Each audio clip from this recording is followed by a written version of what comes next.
बिस्मिल्लाहिर्रहमानिर्रहीम। अस्सलाम वालेकुम। आज 11 फरवरी और दिन है इतवार का। ज़रा बात करते हैं कि अब तक के जो नताइज हैं उसमें कौन कौन से बड़े बुर्ज उलट चुके हैं, और ख़ास तौर पे वो बुर्ज जो 90% तहरीक इंसाफ ने उल्टाए हैं, इमरान खान ने उल्टाए हैं, इमरान खान के जो हैं आम वर्कर्स ने उल्टाए हैं, और इमरान खान की अंडर 16 टीम ने उल्टाए हैं। और आप ये कह सकते हैं कि एक ज़ख्मी कप्तान है जो मैदान में नहीं है और उसकी अंडर 16 टीम मैदान में थी और उसने इतने बड़े बड़े अपसेट कर दिए हैं।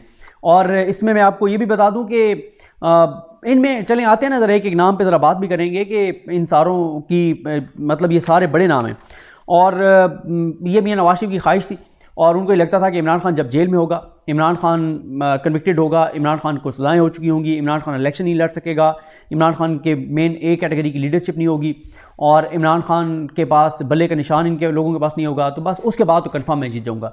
अच्छा, अब इसमें एक और चीज़ यह है कि कुछ एक दो सीटें इनमें से ऐसी भी हैं जो PTI वालों ने नहीं जीती, किसी और ने जीती हैं, लेकिन वो जो जीता है वो नहीं जीता वहाँ पर PTI वाला है। और एक दो सीटों पे ये हुआ है कि PTI ने ही ज़्यादा वोट लिए हैं और मतलब इनके वोट ज़ाहिर PTI को चले गए, इन उम्मीदवारों के, और जो इन्होंने कुछ वोट ले लिए, ज़ाहिर है इनके 5-7 हज़ार तो अपने वोट थे ना जो पहले PTI को पड़े थे, तो तीसरा बंदा जो है वो जीत गया। लेकिन सबसे बड़ा जो अपसेट हुआ वो NF15 मानसेरा में हुआ और मियां नवाज शरीफ को जो शिकस्त हुई।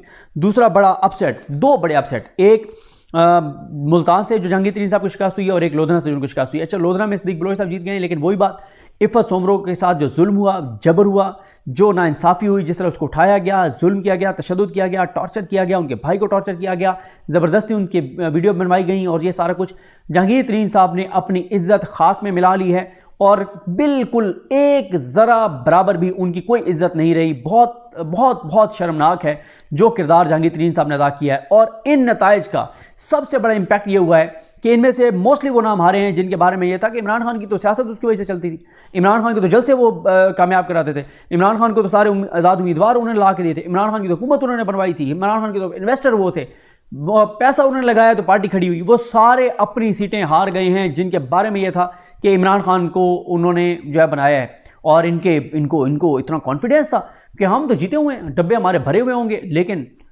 एक बंदों का प्लान और एक अल्लाह की खुफिया तदबीर और आपका वोट, आपकी वोट की पर्ची, आप निकले, आपने वोट डाला, आपने सारा प्लान तबाह और बर्बाद कर दिया।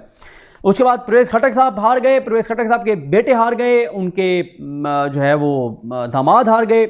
इसमें आप देख लें कि अब ये है जनाब, कौन सी जगह है, PK 86 नौशहरा, यहाँ से मोहम्मद इस्माइल खटक हैं, ये सिर्फ 8,192 वोट जो है वो ले सके हैं, और यहाँ पे जो जीते हैं वो 38,030 से मोहम्मद इदरीस जो है वो जीते हैं। अच्छा, फिर इसी तरह से आ जाए PK 87, यहाँ से जनाब कौन हारा है, परवेज़ खटक साहब खुद हारे हैं। सिर्फ परवेज़ खटक साहब को 18,176 वोट जो हैं वो परवेज़ खटक साहब को मिले हैं, और जो जीते हैं वो खलीको रहमान जीते हैं, इनके वोट थे 44,762। आप फ़र्क सिर्फ देखें। इसी तरह से जनाब आप देखें 88, यहाँ से कौन था जनाब, यहाँ से भी परवेज़ खटक साहब खुद थे, सिर्फ 9,009 वोट परवेज़ खटक साहब ने लिए हैं, और जो जीते हैं वो मियां मोहम्मद उमर जीते हैं 38,384 वोट लेकर। फिर इसी तरह से आप आगे आ जाएं PK 89, यहाँ से जनाब पाकिस्तान तहरीक इंसाफ पार्लियामेंटेरियन के मोहम्मद इमरान खटक साहब थे, इमरान खटक साहब 13,717 वोट ले सकें, और यहाँ से जो जीते हैं उनके हैं 30,416 वोट इशफाक अहमद के। इसी तरह से जनाब आ जाएँ नौशहरा 1 NA 33 कौमी असम्बली का जो हल्का है, इसमें परवेज़ खटक साहब थे, परवेज़ खटक साहब ने लिए 26,574 वोट, और जो जीते हैं उन्होंने लिया है सैयद शाह वाहिद अली शाह 93,429। इतना बड़ा फ़र्क, उफ, अनबिलीवेबल। उसके बाद नौशहरा 34 नौशहरा 2, इसमें जनाब थे इमरान खटक साहब 32,698 वोट उन्होंने लिए हैं, और जो जीते हैं उन्होंने लिए हैं 95,692 वोट जुल्फ़िकार अली साहब ने। तो ये जो है जनाब परवेज़ खटक साहब और उनके बेटे, उनके दामाद भी हारे। मौलाना फजल रहमान साहब one and only Ali mean Gandapur, उन्होंने DA खान से हरा दिया। राना सनौला साहब हार गए NA 100 फैसलाबाद से। खुर्रम दस्तगीर साहब गुजरांवाला से हार गए। महमूद खान साहब हार गए जो साबिक वज़ीर आला हैं KPK के। इमरान खान को जिसने छोड़ा है वो कहीं का नहीं रहा और सियासी तौर पर बर्बाद हो गया और उसकी सियासत ख़त्म हो गई। अब मुझे बताएं परवेज़ खटक साहब किस मुंह से अगला इलेक्शन लड़ेंगे? ये इलेक्शन कम से कम 100 से 150 सियासतदानों का ये आखिरी इलेक्शन था, ख़त्म हो गया सब कुछ। ये जो बच्चा इस वक्त 10-12 साल की उम्र को है और अल्लाह ताला से लंबी ज़िंदगी दे, उसने 50 साल, 60 साल, 70 साल, 80 साल, 90 साल, जितने साल भी ज़िंदा रहना है, वो इस माहौल को कभी नहीं भूलेगा। उसकी याददाश्त में ये चीज़, और ये कभी नहीं भूलेगा वो। और जो 18 साल की उम्र में हैं, जो 35 साल की उम्र में हैं, जो 45 साल की उम्र में हैं, जो 50 साल की उम्र में, मुझे इतने लोग मिले हैं जो हमारे सामने कसम उठाते थे और हल्फन कहते थे कि हम कभी नून लीग को आप वोट नहीं देंगे और इन लोगों को, जिस तरह के लोग हैं, वोट नहीं देंगे। तो सियासत ख़त्म, वो शरफत अलमरव साहब वाला मामला हो गया, प्रोग्राम तो गया। अच्छा, ये सीट लाहौर वाली बिलावल साहब हार गए हैं, लेकिन ये मैं आपको बता दूं, ये यहाँ से पीटीआई के उम्मीदवार जीते हैं, जितवाया अता तारड़ साहब को गया। अता तारड़ साहब की भी बहुत खिदमात हैं, बिल्कुल उसी तरह से जैसे उनकी खिदमात हैं ओन चौधरी साहब की, इनकी उसी तरह की खिदमात हैं जितनी इन्होंने प्रेस कॉन्फ्रेंसेस की हैं, इनकी बहुत खिदमात हैं, इसलिए इनको अता तारड़ साहब को जितवाया गया, वरना अता तारड़ वहाँ से बिल्कुल नहीं जीत रहे थे। ख्वाजा साद रफ़ीक साहब हार गए हैं, मियाँ जावेद लतीफ़ साहब हार गए हैं। मियाँ जावेद लतीफ़ साहब कह रहे हैं मैं तो जीत रहा था, मुझे तो हरा दिया गया। वैसे नून लीग के जितने भी लोग हैं ना, इनको एक चीज़ इनको देखनी चाहिए, चाहे वो जावेद लतीफ़ साहब हैं, शेख रोहेल असगर हैं, आबिद शेर अली हैं, ये सारे, इनको ये देखना चाहिए कि यार हार तो सारे नून लीग वाले रहे थे, जिनको जितवाया गया है उनकी क्या खिदमात थी और हम क्यों हार गए, हम क्यों पीछे रह गए। तो सीखें, दो लोगों से सीखें, एक अता तारड़ साहब से सीखें और एक ओन चौधरी साहब से सीखें। इन दो की जो खिदमात हैं उनके नक्शे कदम पे चलें अगर आपने कामयाब होना है, क्योंकि शेर के टिकट पे आप अब जब भी इलेक्शन लड़ेंगे आपको वोट नहीं पड़ना, जीतना आपने नहीं है, ये तय हो गया है, सियासत आपकी ख़त्म हो गई है। अगर आपने जीतना है, रास्ता वही है, वो जो मरीम नवाज साहबा कहती थी ना, आसान रास्ता, मुझे भी आता है, और फिर वो उस पर चली तो कामयाब भी हो गई। आसान रास्ता सबको पता है, वो है ओन चौधरी साहब का रास्ता, वो है तलाल अपना इनका अता तारड़ साहब का रास्ता। इस रास्ते पे आप चलें, आप ऐसे जीतेंगे जनाब, कमाल आपके रिजल्ट आएगा, ऐसे लगेगा कि इनसे पॉपुलर लीडर कोई नहीं है। और वो हुआ ना, सबसे ज़्यादा लाहौर में वोट उनके थे, इनके ओन चौधरी साहब के, मियाँ साहब से भी ज़्यादा थे।